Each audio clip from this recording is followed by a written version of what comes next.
రాత్రి 10 గంటలు కావస్తోంది.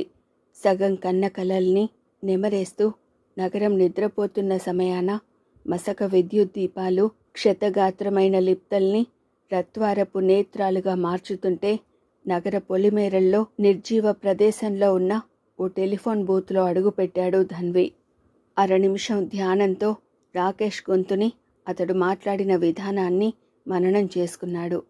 ప్రజ్ఞ కథని బాధాకరమైన మలుపు తిప్పడం అతడికి ఇష్టం లేదు. కానీ అంతకు మించి మరో మార్గం లేదు. హాని చేసే నిజం కన్నా బ్రతికించే అబద్ధమే నయమనుకుంటూ వణుకుతున్న చేతులతో రింగ్ చేశాడు ప్రజ్ఞ ఇంటికి. హలో. అదృష్టవశాత్తు ప్రజ్ఞ జవాబిచ్చింది. ఎవరు? నేను డార్లింగ్. గొంతు మార్చిన ధన్వి తాగిన మైకంలో మాట్లాడుతున్నట్టు పదాల్ని పట్టి పట్టి ఉచ్చరిస్తున్నాడు. రాకేష్. నోనో, రాజా. ఏయ్. ప్రజ్ఞ గొంతు వణికింది. ఇంతకాలం ఏమైపోయావు? నీకోసం నేనెంత పిచ్చెక్కిపోతున్నానో తెలుసా? రియల్లీ? ప్రామిస్. నీ కడుపులో పెరుగుతున్న బిడ్డ మీద ఒట్టు. ఒట్టు. ప్రజ్ఞ వెక్కి పడుతోంది. నీకు ఈ విషయం కూడా తెలిసిపోయిందా? వాడెవడో. ఎవరు? ధన్వి కదూ వాడి పేరు. వచ్చి మొత్తం కథ చెప్పాడు. నన్ను రమ్మని బ్రతిమలాడాడు. నా కోసం నువ్వెంత మదన పడిపోతున్నది చాలా పొయిటిక్గా కక్కాడు. కానీ ఎలా రాను? ఏం? ఉద్విగ్నంగా అడిగింది. ఎందుకు రాలేవు? ఇప్పుడు నేను పెళ్ళైన వాడినిగా. రాజా. ఆక్రందనలా వినిపించింది ప్రజ్ఞ గొంతు. నువ్వు స్టీరియోఫోనిక్ సౌండ్లో ఏడ్చినా నేనేమీ చేయలేను డార్లింగ్. నేను త్వరలోనే కెనడా వెళ్ళిపోతున్నాను. అక్కడి నుంచి అమెరికాకి. నీకు తెలుసా, నేను పెళ్లి చేసుకున్న అమ్మాయి ఎన్ఆర్ఐ గర్ల్. నీకంటే అందగత్తే. నిన్ను మించిన ఆస్తిపరురాలు. అయినా అలాంటి ఇడియట్ని పంపించావేం? నేను చెప్పినప్పుడు అర్థం చేసుకోవాలిగా. సరాసరి నా బెటర్ హాఫ్ దగ్గరకు వెళ్ళి విషయం చెప్పబోతే గెంటించాను. పాపం. క్షణం ఆగాడు ధన్వి. తను రాకేష్ అని నమ్మించడానికి కావలసిన చివరి అస్త్రాన్ని సంధించాడు. పిచ్చి పిల్లవి. నాకంటూ జాబ్ వస్తే అది తెలుగు రాష్ట్రంలోనే వచ్చి తీరాలి అన్నావే. అలా అయితే తప్ప నాతో పెళ్లికి ఒప్పుకోనన్నావు. పో.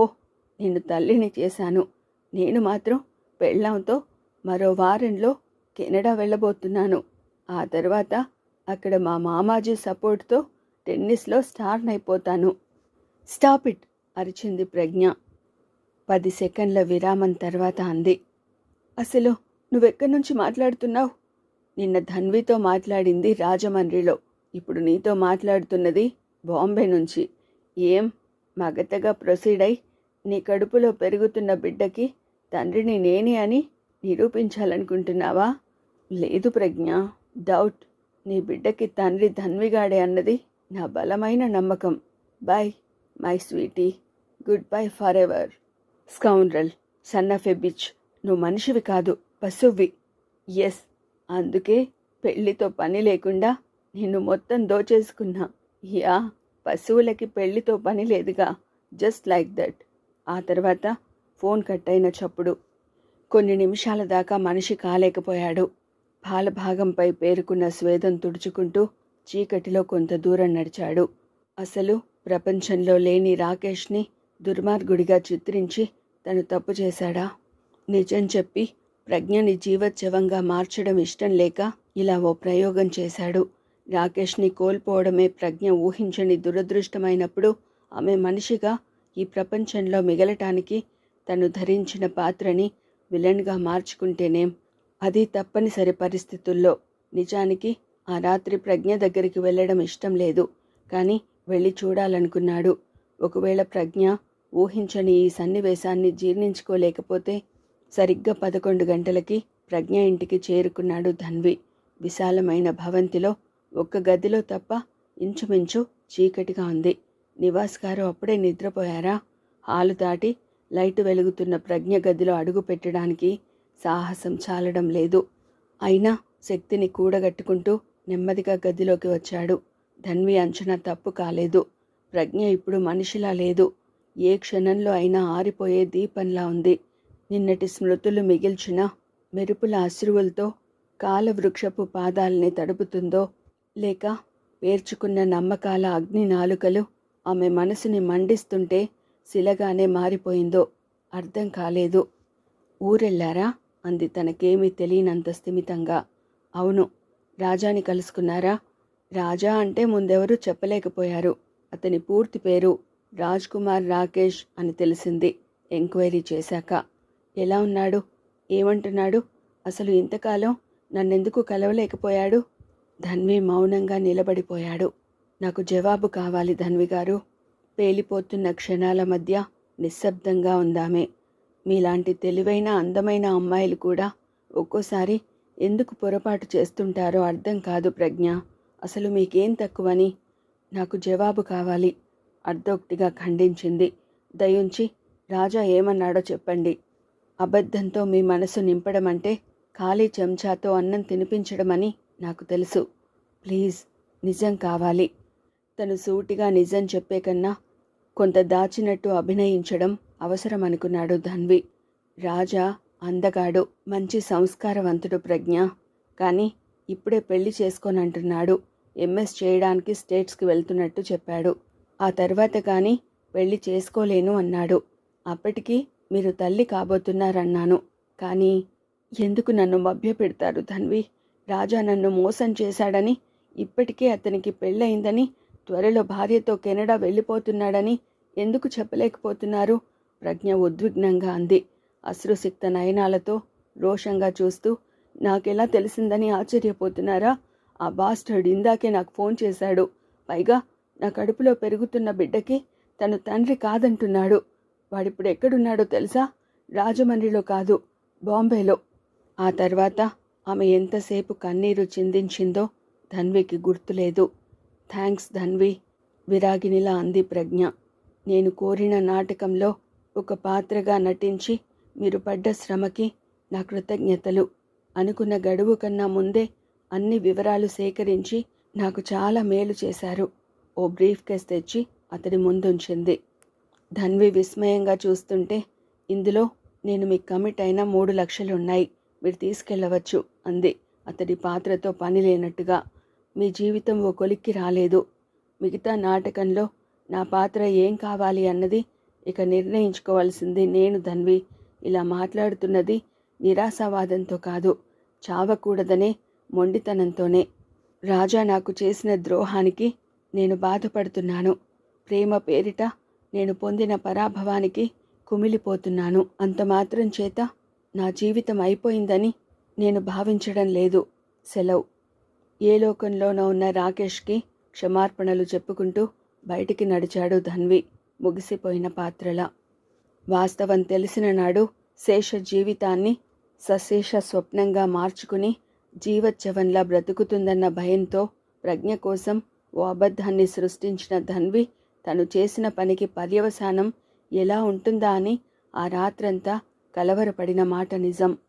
అయితే మోసగించబడ్డానన్న ఉక్రోషంతో బ్రతుకు రణంలో గెలవాలనుకున్న ప్రజ్ఞ విషాదాన్ని నిషేధించిన మొండిదానిలా మరుసటి రోజే మధులిని కలిసింది. జరిగింది వివరంగా చెప్పి అబార్షన్ చేయించేసుకుంది. అంతటితో ఆగని ప్రజ్ఞ మరుసటి రోజే తండ్రితో అమెరికా సంబంధం ఖాయపరచమని కూడా చెప్పింది. ముందు నిర్విణ్ణుడైన కల్నల్ నివాస్ ఎందుకు, ఏమైంది అన్నాడు అర్థం కానివాడిలా. రాజా వచ్చాడుగా. ప్రజ్ఞకిప్పుడు రాజా గురించి చర్చించడం ఇష్టం లేదు. తనని వంచిన వాడి గురించి అంత సహనంగా వివరించడం అనవసరమనిపించింది. దయుంచి నిన్నటి నా గతం గురించి అడక్కండి డాడీ. ఎందుకలా జరిగింది అని ఆలోచించి మీ మనసు పాడు చేసుకుని నేను బాధపడ్డానికి కారణం కాకండి. నా బ్రతుకు డైరీలో నేను చింపేసిన ఓ పేజీని చదవాలని ప్రయత్నించి మీరిచ్చిన స్వేచ్ఛని దుర్వినియోగపరుచుకున్న కూతుర్నని మీరు నన్ను ద్వేషించే పరిస్థితి తెచ్చుకోకండి. ప్లీజ్, నేనిప్పుడు మీ కూతురుగా మీరు కోరుకున్న తోవలో నడవాలనుకుంటున్నాను. బస్. 3 లక్షలా? విషాదాన్ని దాచుకున్న పుడమి తల్లిలా కంపించింది సుమిత్ర. ఎందుకు ధన్వి? 2 లక్షలే నాన్నగారి తలకి మించిన భారమై ఉంటుందే. మరో 1 లక్ష ఎక్కువగా ఎలా పంపగలిగారు? అప్పు చేశారా? చేసి ఎలా తీరుస్తారు? అయినా 2 చాలనుకుంటే 3 లక్షలు ఎందుకు పంపించారు? అసుర సంధ్యా సమయంలో పల్లె అశ్రు తర్పణలకి మనస్సమర్పణలకి నడుమ తెగిన నిట్టూర్పులా ఉంది. వాళ్ళకి ఇవ్వాల్సింది 2 లక్షలైతే పెళ్లి ఖర్చులుంటాయిగా పిన్ని. ఒకనాడు సుమిత్ర అన్న మాటల్ని మననం చేసుకుంటూ అన్నాడు. తన మూలంగా మీకు సంఘంలో సరైన గుర్తింపు లేకపోవడం గురించి నాన్నగారు ఇప్పటికీ బాధపడుతున్నారు పిన్ని. అందుకే క్షితిజ పెళ్ళి ఏ లోటు లేకుండా జరపాలనుకుంటున్నారు. నువ్వనుకుంటున్నట్టు ఈ 3 లక్షల కోసం నాన్నగారు పెద్దగా శ్రమ పడలేదు. ఎప్పుడో ఊరి చివర కొన్న ఫ్లాటుని అమ్మి డబ్బు పంపించారు. అప్పుడు బిడ్డగా ఆయన నీకు అన్యాయం చేసినట్టేగా ధన్వి. సుమిత్ర కళ్ళు అశ్రుసిక్తాలయ్యాయి. నీకు చెందాల్సిన ఆస్తి అది, నవ్వాడు వేదాంతిలా. అసలు ఆ క్షణంలో అతడికి నవ్వు రావడము విచిత్రమనిపించింది. నా కోసం ఇంకో ప్లాట్ సిద్ధం చేసుకున్నాను పిన్ని. మహా అయితే ఓ నెలలో తప్పకుండా నా పేరున రిజిస్టర్ అవుతుంది. ఇప్పటికే డాక్టర్లు అసంకల్పితంగా నోరు జారిన ధన్వి సరిదిద్దుకున్నాడు. ఆ ప్లాటు ఓ డాక్టర్కి చెందింది పిన్ని. రిజిస్ట్రేషన్కి 1 రోజుల మించి గడువు అవసరం లేదని నాకాయన చెప్పారు కూడా. అంచేత నాకేదో నష్టం జరిగిందని నువ్వు బాధపడకు అన్నాడు 6 అడుగుల నేల గురించి ఆలోచిస్తూ. అప్పటిదాకా మౌనంగా ధన్విని చూస్తూ కూర్చున్న క్షితిజ, అంతా బాగానే ఉంది కానీ అన్నయ్య, అసలు నాన్నగారు ఉత్తరాలు కూడా రాయడం మానేశారేం అంది కళ్ళు తడవుతుంటే. మీ అన్నయ్య వస్తున్నప్పుడు నాన్నతో నీకు పనేంటే పిచ్చిపిల్ల, సుమిత్ర నచ్చ చెప్పబోయింది. మన సంగతి మీ పెద్దమ్మకి తెలిసిందంటే ఎంత ప్రమాదమో తెలుసా? మీ అన్నయ్య కూడా మనకు కనిపించడు. మరో అబద్ధం చెప్పడానికి ఇంతకు మించి అవకాశం రాదనుకున్నాడేమో. నువ్వు కరెక్ట్గానే గెస్ చేశావు పిన్ని. మా అమ్మకి రేపెప్పుడో తెలియడం కాదు, ఇప్పటికే తెలిసినట్టుంది. పరోక్షంగా నాన్నగారిని నిలదీస్తుంది కూడా. అందుకే మీ దగ్గరికి రావడం కానీ ఉత్తరాలు రాయడం కానీ ఆయనకి సాధ్యపడలేదు. అయినా రేపంతా సరిదిద్దడానికి నేనున్నానుగా. అయితే నా పెళ్ళికి రారా? క్షితిజ అంది ఆందోళనగా చూస్తూ. అలా అయితే నేను పెళ్ళే చేసుకోను. నేను కూడా రాకపోతే? పరిహాసంలా అడిగాడు కానీ పెళ్లి దాకా బ్రతికి ఉంటానన్న నమ్మకం అతనికి లేదు. నేను జోక్ చేయడం లేదమ్మా. క్షితిజ తల నిమిరాడు ఆప్యాయంగా. నేను ఏ క్షణంలో అయినా క్షణమాగి అమెరికా వెళ్ళిపోవచ్చు. అక్కడ నాకు జాబ్ వచ్చింది. పేపర్స్ రాగానే వీసా తీసుకుని వెళ్ళాలి అన్నాడు గొనుగుతున్నట్టుగా. అంటే నువ్వు ఉండవన్నమాట. క్షితిజ కళ్ళ నుంచి టపటపా నీళ్లు రాలుతుంటే ధన్వి కూడా తట్టుకోలేకపోయాడు. పెద్దమ్మకి తెలిసినందుకు నాన్న ఎలాగూ వచ్చే అవకాశం లేదు. కనీసం నువ్వైనా లేకపోతే. గుండె గొంతుకి అడ్డం పడినట్టు ఆగిపోయింది. ఏం చేయనమ్మా. అది బాధో నిస్సహాయతో అతడికే తెలీదు. అడగకుండా వచ్చిన ఆహ్వానం. నాకు మీ అందరి మధ్య ఉండాలనుంది. నాన్నగారు ఎలాగూ రారు కాబట్టి నీ పెళ్ళి నా చేతుల మీదుగా జరపాలని నాకు ఆశగా ఉంది. అయినా శక్తిని కూడగట్టుకున్నాడతను. నేను వెళ్లకుండా అప్పటిదాకా ఉంటే తప్పకుండా నీ పెళ్ళికి వస్తాను. నీ మీద ఒట్టు. అప్పుడు చూశాడు సుమిత్ర కళ్ళ నుంచి రాలిపడుతున్న నీటి బొట్లని. పిన్ని, సౌభాగ్యానికి వైఫల్యానికి నడుమ ఉన్న కాలాన్ని ఏ చితిమంటల సెగతో కాల్చి బూడిద చేసినా ఇంకా నుదుట కుంకుమతో నేలచూపులు చూస్తున్న సుమిత్రతో అన్నాడు బాధని దిగమింగుకుంటూ. వయసులో జీవితానుభవంలో పెద్దదానివి, నాకు అమ్మలాంటి దానివి. అయినా నీకు ఒక నిజాన్ని మాత్రం చెప్పకుండా ఉండలేను. నాన్నని కట్టుకుని నువ్వేం సుఖపడ్డావు? అసలు మీ ఇద్దరి మధ్య అనుబంధం ఏర్పడిన దగ్గర నుంచి నీది ఒంటరి జీవితమేగా. నాన్న నీకు తాళి కట్టాడు. కట్టినందుకు తల్లిని చేశాడు తప్ప నా భార్యా బిడ్డలు అంటూ సగర్వంగా సంఘంలో తిప్పగలిగాడా? నాకు జన్మనిచ్చిన తండ్రిని నేను తక్కువ చేసి మాట్లాడడం కాదు పిన్ని. ఒకనాడు ఏ పరిస్థితుల్లో నాన్న నీకు తాళి కట్టినా కానీ నిన్ను వాడుకున్నాడు, ఓడించాడే తప్ప తాను గెలవలేదు. వద్దు నాన్న, ఆయనలా తూలనాడకు. దుఃఖంతో బావురుమంటూ ధన్వి చేతులు పట్టుకుంది సుమిత్ర. నాతో ఎల్లకాలం కలిసి ఉండడం ఆయనకి వీలు పడలేదన్న ఒక్క లోటు తప్ప నన్ను ఆయన ప్రాణంగా చూసుకున్నారు. భర్తగా నా కోసం అంతా చేశారు. నా పక్కన ఉండకపోతేనేం? నా మనసులో ప్రతి క్షణము కదులుతూ ఆయువుని పెంచుతూనే ఉన్నారు. ఇంతకాలం తర్వాత ఆయన్నెందుకు తూలనాడాలి? వద్దు ధన్వి, నేను బ్రతికుండగా ఆయన గురించి ఎవరేమన్నా తట్టుకోలేను. నిర్వేదంగా నవ్వుకున్నాడు ధన్వి. బ్రతికిపోయారు నాన్న. ఈ ప్రపంచంలో మీరు లేకపోయినా గాని చిరంజీవిగా మిగిలిపోయారు. మీ ప్రేమని పేలవంగా నిర్వచించి మీ మీద అనువంత ఏహ్యభావం నింపాలనుకుంటే ఇక్కడో పిచ్చి తల్లి మీ గురించి ఎంత మదన పడుతుందో చూసారా? నిన్న మొన్నటి మీ సాన్నిహిత్యపు పరిమళాల మకరందాలను గుర్తు చేసుకుంటూ పసికందులా ఇసుకతో గూడు కట్టుకుని నువ్వు తోడుగా ఉన్నంత ఆనందాన్ని వ్యక్తం చేస్తుంది. అయితే నువ్వు అమెరికా వెళ్ళక తప్పదా అన్నయ్యా? అంది క్షితిజ మరోసారి దీనంగా చూస్తూ. నాకు వెళ్ళాలని లేదమ్మా, కానీ వెళ్ళక తప్పని పరిస్థితి. గుండెల్లో ప్రతిధ్వనిస్తున్న మృత్యుఘోషని తలుచుకుంటూ ఒకవేళ ఉంటే తప్పకుండా వస్తానన్నానుగా అన్నాడు. అంతకన్నా ఏమనాలో తెలియక. పోనీ తర్వాత వెళ్ళొచ్చుగా అంది నచ్చ చెబుతున్నట్టుగా. ఒకే ఒక్కసారి వచ్చే అవకాశాలు కొన్నే ఉంటాయమ్మా. అయినా నువ్వు మీ ఆయనతో అమెరికాలో ఉన్నప్పుడు నేనొచ్చి కలుస్తాగా. ఉన్నట్టుండి గుండెల్లో నొప్పి మొదలైంది. వెళ్ళాలమ్మా. పైకి లేచాడు ధన్వి. అదే ఆ ఇద్దరిని చివరిసారి చూడ్డం అన్నంత బాధ మనసును మెలిపెడుతుంటే క్షితిజ తలనిమిరాడు ఆర్ద్రంగా. ఈ ప్రపంచంలో ఏదీ ఎవరి కోసమో ఆగకూడదమ్మా. ఏదీ శాశ్వతం కాని ఈ ప్రపంచంలో మనం ఆనందంగా గడిపే క్షణాలే శాశ్వతం అనుకోవాలి. ఈ చిన్ని జీవితంలో నేను తెలుసుకున్నది, నీకు చెప్పాలనుకున్నది ఇదే. ఆ తర్వాత సుమిత్ర పాదాలకు నమస్కరించాడు. క్షితిజ తోడుగా ఏటిదాకా వస్తానంటూ అతనితో బయలుదేరింది. మసకగా మారుతున్న ధన్వి రూపాన్ని చూస్తూ అప్పటిదాకా దాచుకున్న దుఃఖం త్రెంచుకోగా బావురుమంటూ నేలపై కూలిపోయింది సుమిత్ర. కాలి నడకల్ని కన్నీళ్లతో తడుపుతూ నుదుటి కుంకుమను చెరిపేసుకుంది. తను వితంతువుని అని గుర్తు చేసుకుంటూ. ఆమె కథ తెలిసిన నీలకంఠం మిత్రుడొకడు 10 రోజుల క్రితం వచ్చాడు. అప్పుడే తెలిసింది కట్టుకున్నవాడు కడతేరిపోయాడని. ఎందుకు బ్రతకాలి అన్న ఆవేదనతో ఆ క్షణంలోనే కన్ను మూసేది. కానీ నేనున్నానమ్మా అంటూ తనను చుట్టేసిన కూతురి కోసం బ్రతికింది. రాయిగా మారి. ఆమెకు వెంటనే ధన్వి గుర్తుకొచ్చాడు. వాస్తవం చెబితే తట్టుకోలేమన్న ఆలోచనతో తమని భ్రాంతిలోకి నెట్టి ధన్వి నటించడం కూడా జ్ఞప్తికి వచ్చింది. ధన్విలో తండ్రి బాధ్యతల్ని మోయాలనుకున్న సహృదయుడైన కొడుకే కనిపించాడో, లేక తండ్రి ఊపిరిలిపి రాసుకున్న కథకి ఓ ముగింపు ఇవ్వాలన్న ధన్వి ఆలోచనల్లో దైవత్వాన్నే దర్శించిందో ఆమెకే తెలీదు. ప్రతిష్ఠించుకున్న దేవుడే కనుమరుగయ్యాక డబ్బుతో పని లేదనుకుంది. కానీ ధన్వి తను వస్తున్నట్టు టెలిగ్రామ్ ఇచ్చాడు. ధన్వి వచ్చాక నిజం దాచిన అతన్ని నిలదీయాలనే అనుకుంది.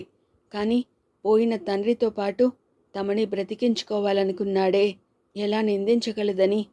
అందుకే ప్రాణాలకి అడుగున ఉన్న సుతరాపు తీగలా ధన్వి నడిచి వస్తుంటే కన్నీరుని మిన్నేరుగా మార్చుకుని కూతురితో పాటు తను నటించడానికి సిద్ధపడింది సుమిత్ర. అప్పుడెప్పుడో విడిచిన నటనని మననం చేసుకుని సౌభాగ్యవతి పాత్రలో లీనమై నటించింది. అరగంట మాత్రమే. కానీ కథని తను రక్తి కట్టించింది ధన్విలా. అతన్ని ఆ భ్రాంతిలోనే మిగిల్చింది. అన్నయ్య వెళ్ళిపోయాడమ్మా. ఎప్పుడు వెనక్కి వచ్చిందో క్షితిజ. అంతసేపు అన్నయ్య ముందు తను అద్భుతంగా నటించడాన్ని గుర్తు చేసుకుంటూ తల్లిని చుట్టేసింది బావురుమంటూ. రాత్రి 2 గంటల సమయం. కన్నీళ్లతో కడిగిన చెరగని మృత్యు ఛాయలతో ధన్వి హాస్పిటల్ బెడ్ మీద చావుతో పోరాడుతున్నాడు. అసలు హాస్పిటల్ దాకా ఎలా వచ్చాడో కూడా ధన్వికి గుర్తులేదు. ట్రైన్ ఎక్కిన దగ్గర నుంచే మరణం కన్నా ముందు గమ్యాన్ని చేరాలన్న దీక్షతో క్షణాల సెరసయ్యపై కూర్చున్న ప్రాణాల్ని నిలుపుకోవడానికి చాలా శ్రమపడాల్సి వచ్చింది. స్టేషన్లో దిగగానే ఆటో ఎక్కి సరాసరి మధులి ఉన్న హాస్పిటల్కి వచ్చాడు. మూగబోతున్న అరణ్య గీతంలా ఆమె చేతుల్లోనే స్పృహ తప్పాడు. ఆ తర్వాత 14 గంటల సేపు మధులి అతడి కోసం ఎంత ఆరాటపడింది అక్కడున్న ప్రతి వ్యక్తికి తెలుసు. సుమారు 6 గంటల క్రితం ఆమె అభ్యర్థన మీద అక్కడికి వచ్చిన స్పెషలిస్టులంతా మృత్యువుతో పోరాడి ధన్విని మరణం నుంచి తప్పించారు. అది తాత్కాలికమైన ప్రయత్నమని అందరికీ తెలిసినా మళ్ళీ అన్ని టెస్టులు చేశారు. ధన్వి పెదవులు, చేతి గోళ్ళు నీలంగా మారిపోయాయి. బ్రాంకియల్ ట్యూబ్స్ మూసుకుపోతున్నాయి. ఊపిరితిత్తులు స్టిఫ్గా బిగుసుకుపోవడంతో ధన్వి రక్తంలోని ఆక్సిజన్ పరిమాణం చాలా ఘోరంగా తగ్గిపోయింది. డాక్టర్ పట్వర్ధన్తో పాటు మిగతా 4 స్పెషలిస్టులు ఐసీయూలోకి వచ్చారు, రిపోర్ట్స్తో సహా. ధన్వి ఇంకా బ్రతికి ఉన్నాడన్న సత్యానికి సాక్ష్యంలా పనిచేస్తున్న ఆక్సిజన్ మిషన్ సమీపంలో నిలబడి ఉంది డాక్టర్ మధులి. అశ్రుసిక్తంగా ఉన్న మధులి కళ్ళని చూడగానే వెంటనే మాట్లాడలేకపోయాడు డాక్టర్ పట్వర్ధన్. ఇంచుమించు 6 వయసుతో దేశంలోనే గొప్ప చెస్ట్ స్పెషలిస్టుగా పేరు పొందిన డాక్టర్ పట్వర్ధన్కి తెలుసు మధులి ధన్విపై అంతటి ఆసక్తి ఎందుకు చూపిస్తున్నది అన్న విషయం.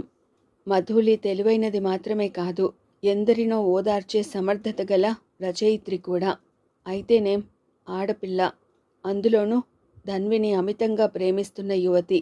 అందుకే పూలు పూయకముందే ముళ్ళు గుచ్చుకున్నట్లు తన ఆరాధనకి ప్రారంభమే అతడికి అంతిమ ఘట్టంగా మారినందుకు కలవరపడుతోంది. బేబీ, చనువుగా మధులిని పలకరించాడు డాక్టర్ పట్వర్ధన్. మృత్యువు తప్పదని తెలిసినా పాజిటివ్ ఇన్స్టింక్ట్తో పోయేదాకా పోరాడగలగడం ఒక మనిషి ధీశక్తికి తార్కాణమైతే నీ ధన్వి రియల్ హీరో అనక తప్పదు. అసలు ఇంతకాలము అతడు బ్రతకడమే వైద్య శాస్త్రానికి అంతుపట్టని విషయం. మధులి, యునో, ధన్వి రక్తనాళాలు చాలా వరకు కొలాప్స్ అయిపోయాయి. డైజెస్టివ్ సిస్టమ్ కూడా క్రమంగా పతనమవుతోంది. లంగ్స్, బ్రెయిన్, హార్ట్ మధ్య సమన్వయం లోపించి నేరిబ్రోస్టినల్ ఫ్లూయిడ్ ఇంకిపోవడం మొదలైంది. సిస్టిక్ ఫైబ్రోసిస్ పేషెంట్స్ విషయంలో ఇదే చివరి ఘట్టమని చెప్పడానికి నాకు బాధగా ఉంది. ఆగారాయన క్షణం పాటు. సమర్థుడైన సైనికుడిలా ధన్వి ఇప్పటి పోరాటంలో ఒకవేళ గెలిచి మళ్ళీ స్పృహలోకి వచ్చినా అతడి జీవితకాలం గంటలకో లేదు రోజులకో పరిమితమైపోతుంది. నో, డాక్టర్ మధులి బరస్ట్ అయిపోయింది. I want him to be saved. చెప్పండి అంకుల్, వైద్యశాస్త్రం ఇంతగా వృద్ధి చెందిందే ధన్విని కాపాడుకునే అవకాశం లేదా? పిచ్చిపిల్ల, తండ్రి వయసులో ఉన్న డాక్టర్ పట్వర్ధన్ ఆత్మీయంగా అన్నాడు. ఇప్పటి నీ మానసిక పరిస్థితి నీ చేత అలా మాట్లాడించినా కానీ మరణం తప్పని ఈ పేషెంట్స్ చనిపోయేదాకా ప్రశాంతంగా బ్రతకడానికి కొన్ని మందులు ఉన్నాయే తప్ప బ్రతికించే అవకాశం లేదని నీకు మాత్రం తెలీదు.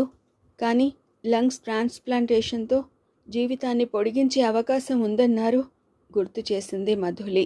ఎస్, బ్రతికించే అవకాశం కాదు, జీవితాన్ని పొడిగించే అవకాశం ఉందన్నాను.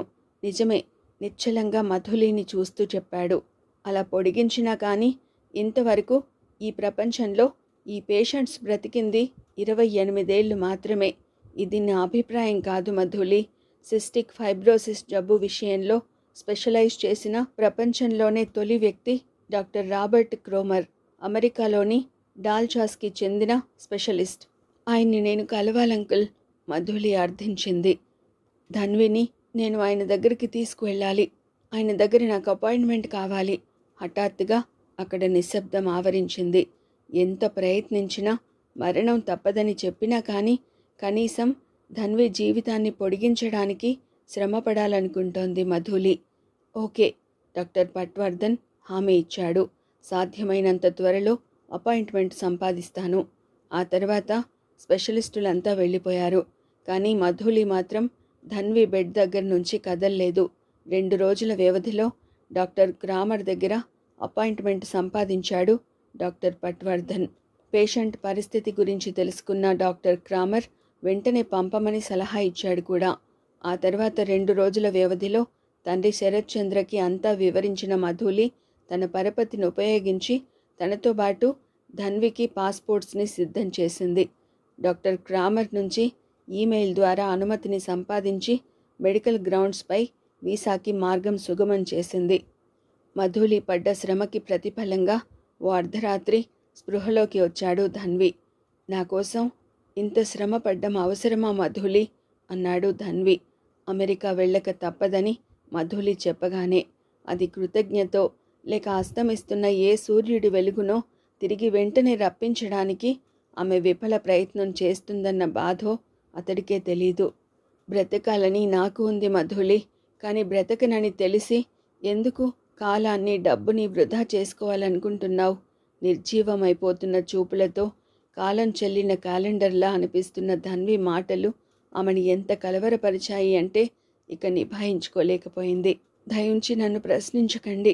మీరు నేర్పిన ఆశావాదాన్ని మీరే సమాధి చేసి నన్ను బ్రతుకుతున్న శవంలా మార్చకండి. నేను డాక్టర్ని మాత్రమే కాదు, మిమ్మల్ని ప్రేమించిన ఆడదాన్ని కూడా. మీకు కాలం మీద నమ్మకం లేకపోవచ్చు, విధి అన్న పదాన్ని మీరు విశ్వసించకపోవచ్చు, కానీ మీరు నమ్మని ఆ రెండింటిని నేను నమ్ముతాను. ఇందులో నేను ఓడినా కానీ మీతో గడిపిన క్షణాల్ని నూరేళ్ల బ్రతుగ్గా మలుచుకుని మృత్యువు మీద అదే నేను గెలుపుగా ఆనందిస్తాను. ఫలితమేమైనా కానీ మీకోసం సాగించిన ఈ పోరాటాన్ని 10 కాలాల పాటు గుర్తుంచుకుంటాను. నరాలతో అల్లిన పొదరిల్లు లాంటి నీరవ నిశీధిని చూస్తూ గుండెల్ని మండించే నిట్టూర్పుల సెగళ్లతో మొండిగా అతడి ఆలోచనల్లో వెలుగుని నింపింది. తప్పదా మధులి? తప్పదు. మనం వెంటనే వెళుతున్నాం. మీరు నాకు సహకరించే ప్రయత్నంలో ఈ సాయంత్రంలోగా అత్తయ్యకి నచ్చచెప్పి నాతో పాటు మీరు బయలుదేరుతున్నారు. మధులి మొండితనానికి కాదు, ఆమె నమ్మకానికి, అంతకు మించి తన కోసం ప్రతి లిప్తని వెచ్చిస్తూ తన మీద ప్రకటిస్తున్న ప్రేమకి లొంగిపోయాడు. ఉదయం 10 గంటలకల్లా ఇంటికి వచ్చిన ధన్వి ముందు సరాసరి తల్లిని కలవలేదు. గదిలోకి నడిచాడు. తన రూపం తనకే చిత్రంగా కనిపిస్తుంటే అది చూసి అమ్మ తట్టుకోలేదన్న భయమో, లేక ఏ అబద్ధం చెప్పి బయలుదేరినా గాని ఇక అమ్మని మరోసారి చూసే అవకాశం రాదన్న బెంగో అతడికి తెలీదు. కళ్ళ నుంచి నీళ్లు రాలుతుంటే చాలాసేపు శిలలా నిలబడిపోయాడు. వెనుక అడుగుల చప్పుడు వినగానే తన కంటి తడిని అమ్మ చూడకూడదన్నట్టు గబాల్నా సింకులో నీళ్లతో మొహం కడుక్కున్నాడు. ఏమైంది నీకు? వినిపించింది అమ్మ గొంతే. కాని వెంటనే వెనక్కి తిరగలేదు. నా మొహం చూడకూడదనుకున్నావా? అమ్మ వెక్కిపడిపోతోంది. నువ్వు వెళ్ళి ఇన్ని రోజులైందే, కనీసం ఒక్క ఫోన్ అయినా చేయకపోతే ఈ అమ్మ ఎలా బ్రతుకుతుందనుకున్నావు? నేనంత కానిదాన్ని అయిపోయానా? ఇక తట్టుకోలేకపోయాడేమో. గబాల్న వెనక్కి తిరిగి తల్లిని చుట్టేశాడు. ఏమైందమ్మా? ధన్వి గొంతు గాద్గదికమైపోయింది.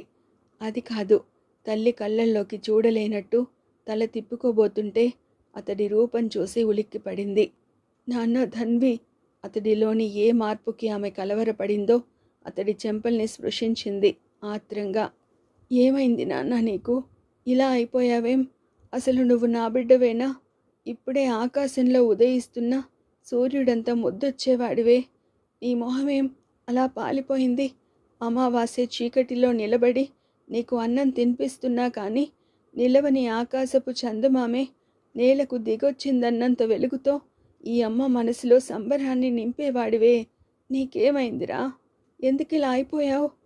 ఆపుకోలేని దుఃఖంతో వడలిపోయిన ఎండుటాకులా ఆమె కంపించిపోతుంటే నిభాయించుకోవడం ఎంత కష్టమైందని. అయినా పెదవుల మీద నవ్వుని అద్దుకున్నాడు. ఉబుకి వస్తానంటున్న కన్నీళ్ళని బలవంతంగా ఆపుకుంటూ. నేను బాగానే ఉన్నానమ్మా అన్నాడు బాధగా, పగిలిపోతున్న గుండె శకలాల్ని ఒద్దికగా పేర్చే వృధా ప్రయత్నం చేస్తూ. 4 రోజులు కనిపించకపోయేసరికి ఇంత ఆందోళన పడుతున్నావు. రేపు కాదే, ఈరోజే నేను అర్జెంటుగా ఢిల్లీలో జాబ్లో చేరాలిగా. ఎలా ఉండగలవు? ఆహా, అది కాదమ్మా. నన్ను అర్జెంటుగా వచ్చి జాయిన్ అవ్వమంటున్నారు. వెళ్ళాలి, ఇల్లు చూడాలి. అప్పుడు కదా నిన్ను తీసుకెళ్లేది. అలాంటప్పుడు 4 రోజుల దూరానికే నాకేదో అయిపోయిందని కుమిలిపోయే నువ్వు 1 రోజులు ఎలా ఉండగలవే? అయినా ఇప్పుడు నాకేమైంది? ఎండలు మండిపోతున్నాయి కాబట్టి కాస్త వడదెబ్బ తగిలింది అంతేగా. నమ్మేసింది అమాయకంగా. ఇప్పుడు మరేదో బెంగ ఆమెను కలవర పెడుతుంటే. అంటే నువ్వు వెంటనే బయలుదేరాలట్రా? ఆందోళనగా అంది. వెంటనే అంటే సాయంకాలానికల్లా ప్రయాణానికి సిద్ధం కావాలమ్మా. జాబ్లో జాయిన్ కాకుండా ఉంటే ఎంతకాలం ఊరుకుంటారు? అమ్మ ముందు నటించే ఆఖరి సన్నివేశం ఇదే. అయితే తన పాత్రలో సమర్థవంతంగా జీవించాలనుకుంటున్నాడు ధన్వి. అంతకు మించి రేపు తాను శాశ్వతంగా దూరమైతే బ్రతకడానికి కావలసిన స్ఫూర్తిని అందించడానికి ఇంతకన్నా అవకాశం రాదనుకున్నాడు కూడా. నువ్వు తీసుకెళ్లేదాకా నేను ఒంటరిగా ఎలా ఉండగలను అని అడగబోతున్నావు కదే. ఉండాలమ్మా. ఒంటరిగా ఉండటం నేర్చుకోవాలి.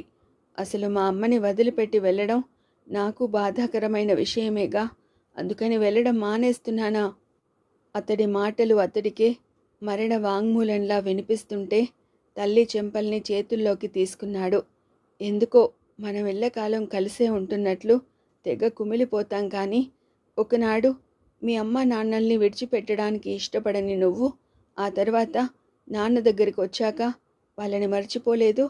అంతెందుకు, నాన్నగారిని చూడకుండా ఉండలేకపోయేదానివే.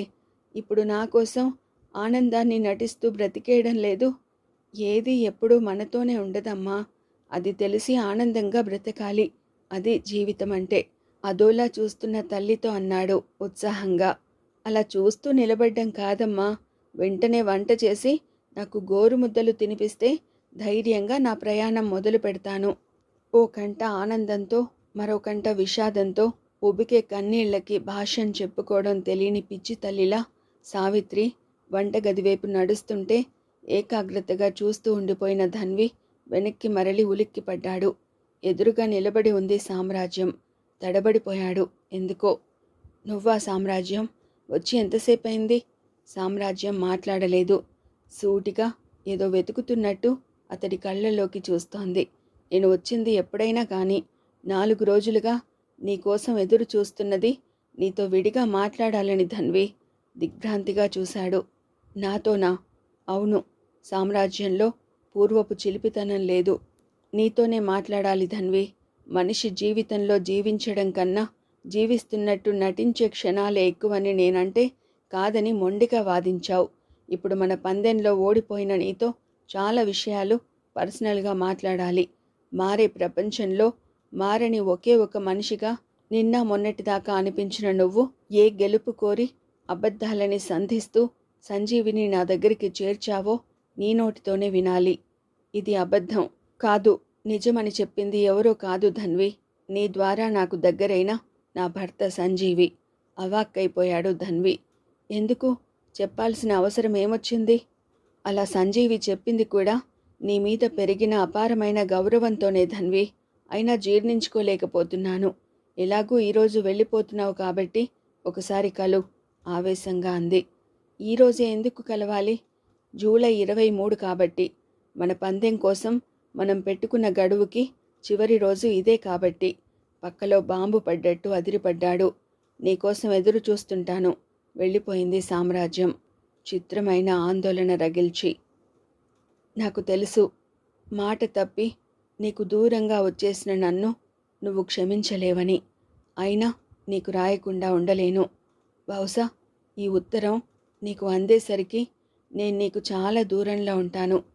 100 కాదు 1000 మైళ్ళ దూరంలో ఉంటాను. ఆశ్చర్యపోకు సామ్రాజ్యం. ఇప్పుడు 1000 మైళ్ళ దూరం చాలా త్వరలో ఎవరికీ అందనంత దూరంగానూ మారొచ్చు. ఇది మాత్రం అబద్ధం కాదు. నేను చచ్చినంత నిజం. అవును సామ్రాజ్యం, నేను రాస్తున్నది ఇంతవరకు నేను నిన్ను ఇహానికి పరానికి మధ్య నిలబడి అసలు ఇలాంటి స్థితంటూ ఒకటి ఉంటుందని నేను ఏనాడు అనుకోలేదు. నా మీద నీకు అంతటి నమ్మకం.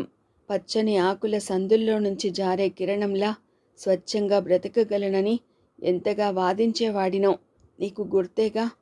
నేను అలవోకగా గొంతు నుంచి వంపిన నేల పుటల కిటికీలలో నుంచి ప్రపంచాన్ని చూడమంటే నన్ను పరిహసిస్తూ కూడా నువ్వు ఎంత పులకించిపోయేదానివో నాకు మాత్రం తెలీదు. జీవితాన్ని అలాగే నిర్వచిస్తూ ఆ నిర్వచనమే శాశ్వతం అనుకుంటూ నీతోనే కాదు, నన్ను కన్న తండ్రితోనూ నన్ను ప్రశ్నించిన సంఘంతోనూ పోరాడాను. కొందరు నన్ను పిచ్చివాడన్నా నువ్వు మాత్రం పిచ్చివాడిలా ప్రవర్తించకు అంటూ శుతిమెత్తగా మందలించి నాకు తెలియని జీవిత రహస్యాలను చెప్పాలనుకునేదానివి. నటించడం, రాజీపడ్డం, అసహజమైన భేషజాలని భరిస్తూ లౌక్యంగా ముందుకు సాగిపోవడం కూడా జీవితంలో భాగమనేదానివి. ఆచరించకుండా అందరూ చెప్పే సుభాషితాల గురించి నేను నిరసిస్తూ నైతిక విలువలేనిది జీవితం కాదని నేనంటే పిచ్చి ఆలోచనల రొచ్చులో బ్రతికే విజ్ఞానం గల అజ్ఞాని అంటూ నన్ను సంబోధించి ఉడికించేదానివి. నాది ఉన్మాదమో లేక పొగరో అప్పటికి నాకు తెలీదు సామ్రాజ్యం. కానీ నా బ్రతుక్కి నేనే నియంతని కావాలి తప్ప నేను నా జీవితానికి బానిసను కాకూడదు అనుకునేవాణ్ణి. నిజాయితీగా అసలు నువ్వు తరచూ వాడే విధి, నీ టైం అనే పదాల్ని వింటూ నీ మీద విరుచుకుపడ్డానికి కారణం అదే. నా మీద నాకున్న నమ్మకం. సరిగ్గా అలాంటి సమయంలో నీ ద్వారానే నాకు మధులి పరిచయమైంది. ఎందుకో ఆదిలో ఆమె కూడా నీలాగే కాళ్ల కింద నలిగే నత్తగుల్లల్లాంటి నీతుల్ని వల్లించే రచయిత్రి అనిపించింది. అందుకే అవమానించి ఆమెను బాధ పెట్టాను కూడా. అయినా ఇంత జరిగాక ఇప్పుడు ఓ నిజం ఒప్పుకోవడానికి సంశయించను సామ్రాజ్యం.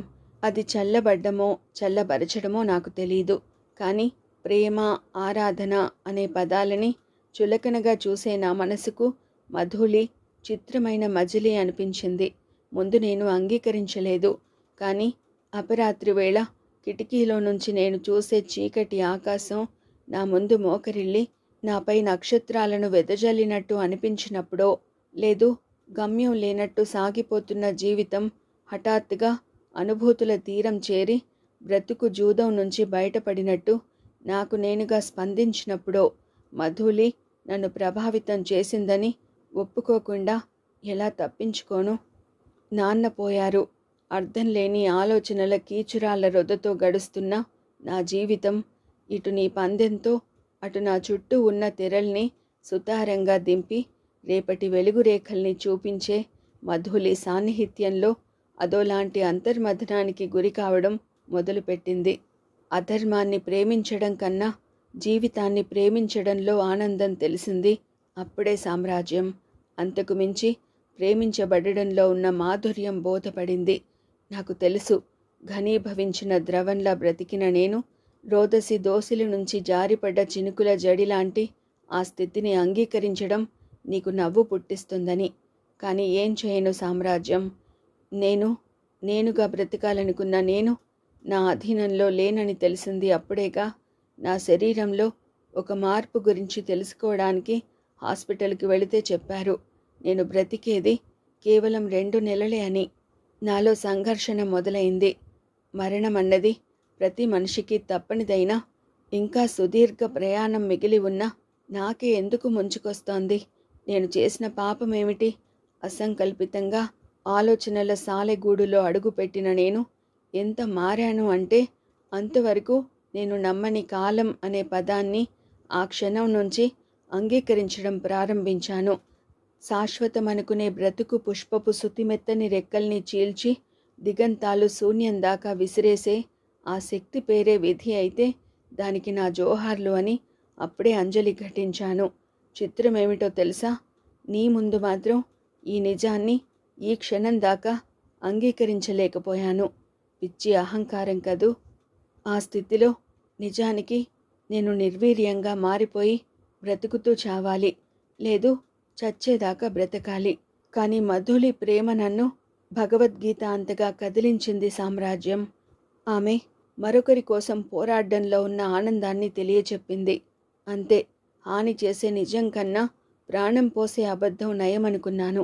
నేను పడ్డ రాజీ మరో జీవితాన్ని నిలబెట్టగల వెలకట్టలేని విషయమైతే అవసరమైనప్పుడు ఆత్మవంచన చేసుకునైనా 10 మందికి మంచి చేసి పోయాక కూడా బ్రతకాలని నిర్ణయించుకున్నాను.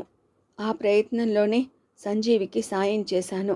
అలాగే మరో అమ్మాయికి, ఇంకో తల్లి కూతుళ్ళకి, చివరికి నీకు కూడా. ఇలా అంటున్నందుకు ఆగ్రహించుకోకు సామ్రాజ్యం. నీకైన గాయానికి నన్ను లేహ్యంగానే భావించావు తప్ప మనస్ఫూర్తిగా నన్నెప్పుడు కోరుకున్నావని? నీ బ్రతుకు పుస్తకంలో నీకు నచ్చని పేజీలో గతాన్ని మడిచినప్పుడు నీకు కనిపించిన కొత్త పేజీనే తప్ప చదివి నిజంగా ఆనందించాలని నీకు మాత్రం ఉంటేగా. అందుకే నా నటనతో నిన్ను మభ్యపెట్టి నిన్ను కోరుకునే సంజీవిని దగ్గర చేశాను. ఇది జీవితం అంటే అన్న ఆనందంతో మీ అందరికీ దూరంగా వెళ్ళిపోతున్నాను సామ్రాజ్యం. అలసిన ప్రవాహం నుంచి అందమైన దరికి చేరాలని అమెరికా వెళ్ళిపోతున్నాను. మధులి నన్ను బ్రతికించడానికి చేసే ప్రయత్నం ఎంతవరకు సఫలమవుతుందో నాకు తెలీదు. కానీ మీ జంట ఆశీస్సులు కావాలని కోరుకుంటున్నాను. మీరు కలిసి ఏ గుడికైనా వెళ్ళి నా పేరున అర్చన చేయిస్తే అది అమ్మని కడుపు కోత నుంచి రక్షించే కారణం కాగలదేమో ఆలోచించమంటున్నాను. చివరగా నా అభ్యర్థన ఒక్కటే సామ్రాజ్యం. ఎన్ని జన్మలకైనా అమ్మే కావాలని నాకున్నా ఆ అమ్మకి కాకుండా పోతున్నాను. తిరిగి వస్తే సరి. లేదు, ఎక్కడో రాలిన నా కోసం నువ్వు కంటతడి పెట్టుకోవద్దు. అసలు అమ్మకి నేను లేనన్న విషయమూ తెలియనివ్వకూడదు.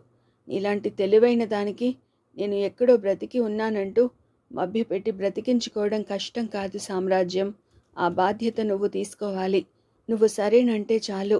ఇప్పటి నా బ్రతుకు అపస్వరాల్ని మరిచి దిగంతాల గమ్యంలో తపస్సులా ఒదిగిపోతాను. నిన్ను శాసించడానికి నేను నిశ్శబ్ద నిశీధి దేవాలయంలో ప్రతిధ్వనించే బీజాక్షరాన్ని కాను. పలుకరించి అలరించే ప్రభాత మలయానిలాన్ని అంతకన్నా కాను. నిన్నటి నీ ప్రియమిత్రుణ్ణి. నీ ముందు మాటల పిచ్చుక గూళ్ళు కట్టుకుని గువ్వలతో ఆడుకుంటున్న అల్లరి పిల్లవాణ్ణి. నా కోసం రాజీపడు సామ్రాజ్యం. అమ్మ ముందు రాలిపోతున్న ఈ బిడ్డ కోసం నటించి నా చివరి ప్రార్థన మన్నించు. మా అమ్మని బ్రతికించు. నీ ప్రియ నేస్తం. సామ్రాజ్యం కళ్ళు వర్షించడం లేదు. బ్రతుకు శూన్యాలయంలోకి ఎప్పటికైనా ఏ వసంతపు గాలిలానో తిరిగి రాగల ధన్వి గురించి ఆమెకు భయం లేదు. కోరని ఒరిపిడిలా కలవరపడే క్షణాలనిచ్చిన విధి తప్పకుండా ధన్విని కాపాడుతాడు. స్వప్నాల మంచు పొగల మధ్య నడుచుకుంటూ వెళ్ళిన ధన్వి హఠాత్తుగా అంతర్ధానం కావడానికి శాశ్వతమైన నిశ్శబ్దం కాదు, కొద్దిపాటి విరామం. ఆమె ఆలోచనల కృతి రగిల్చిన ఆకృతిలా ఓ కన్నీటి బొట్టు ఆమె చెంపపైకి జారిపడింది. ఇదండి ప్రముఖ రచయిత కొమ్మనపల్లి గణపతిరావు గారు రచించిన నవల నేస్తం నీ పేరే నిశ్శబ్దం. మరో మంచి కథతో మళ్ళీ కలుసుకుందామండి. Thank you.